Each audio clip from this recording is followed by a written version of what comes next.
Hello, I'm Katie. You know me from that one video I uploaded about the German pronunciations of some Genshin Impact names. I've been doing great since then, thanks for asking. I wanted to upload more Genshin content for a really long time, but I had a bunch of stuff to do for university, and then I moved, and...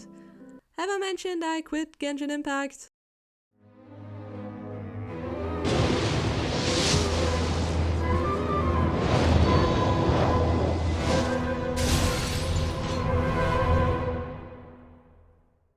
Yeah, this might not seem like a big deal to you, but I was low-key addicted to this game, which some people can probably relate to. I tried to get all the 5 stars, I did all the quests immediately when they came out, I cancelled all my plans for when that one livestream with the updates went live. I was way into it. It got to the point where I pulled my 2 best friends down with me and we all started playing it almost every day. It was really cool at some point because the game was just a major social outlet during COVID. We still got to meet via Discord every day to talk, but it also had a bunch of bad sides. Me and one friend got super competitive about it. When somebody got a 5-star that the other one didn't have, we genuinely got angry at each other, really took a toll on us and almost broke us apart at one point. So, the whole gacha thing was obviously a problem. To pull your desired character, and this might not be news to you if you know the game, you have to collect those sweet primogems. You could either play the game every day by doing daily quests and get them that way, or you could just go the easy route and throw your money at the screen to immediately get a shit ton. I always hated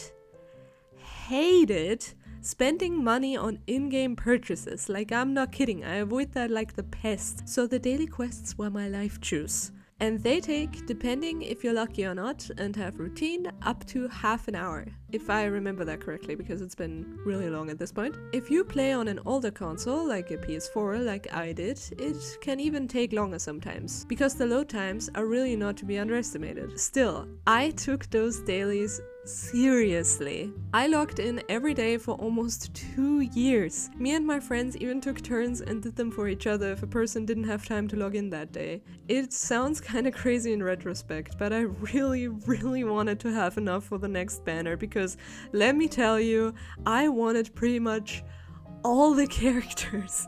MiHoYo really knows how to design them. Damn you, MiHoYo! At some point, I really got it into my head that I not only wanted the 5 stars I liked, but wanted every 5-star. Why? I don't know. Prestige, I guess? There is just some desire in your bones when you spend so much time on something that you really want to be good or successful at it. If you project that to my Genshin journey, I think I really couldn't accept that I was playing this game every day and not getting everything it had to offer, like 5 stars. But that's the thing, that's just how these games work. It frustrated me. I ended up buying the Blessing of the Welkin Moon every month. I know what you're saying, Katie, why the heck did you spend so much time before explaining that you don't want to spend money on games, and then you say you threw money on the big booba ladies? Well, after the first year of paying every month for this game, despite not really having a lot of money and saving at every end in my day-to-day life, I started to notice that something was wrong. Don't get me wrong, the Welkin costs $5, so it's definitely not as much as others have spent on this game, but as I said, I personally hated spending money on in-game purchases, so this really went against the grain of what I stood for. I also started not enjoying playing this game as much as before. The daily quests became a chore to me, and after they were finally done, I didn't want to continue with the main quest or get the collectibles in the world. I just really lost motivation. But the thing is, I kept going for I think about half a year. It effectively took money and time away from me, but I could not stop collecting the primogems because I threaded the day a character appeared on that dang banner that I wanted and I did not have enough primogems to pull. And even worse, if one of my friends got it and I didn't. So I collected and collected every day.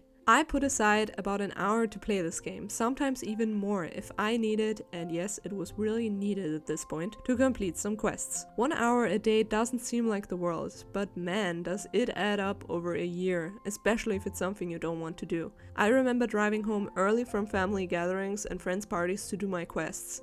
I even took my PS4 with me, yes, the entire console, on my 3-hour train ride back to my hometown to visit my parents every 2 weeks.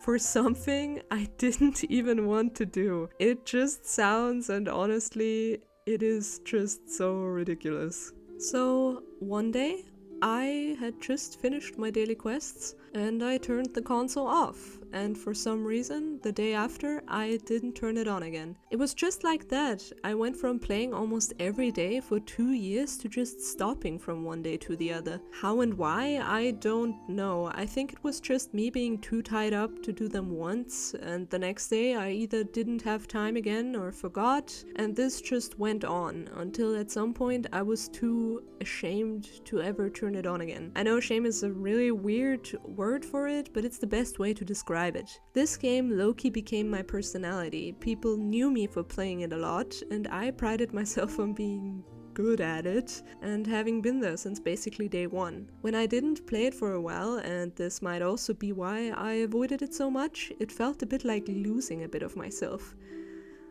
That sounds super dramatic, I'm sorry, but that would explain why it felt shameful to forget about it.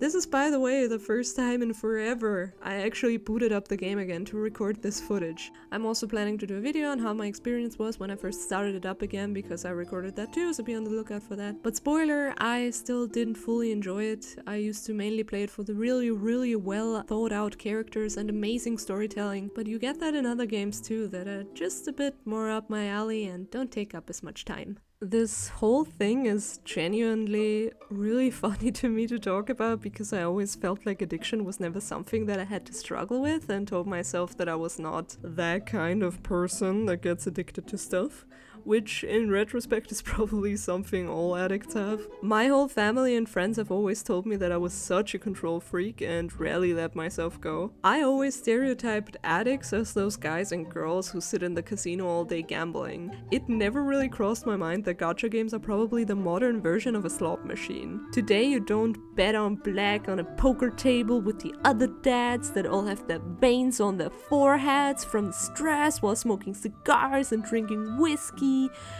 These days, my friends, you spend all your life savings on a big booby mama flying from the sky in a goddamn video game that's not even real.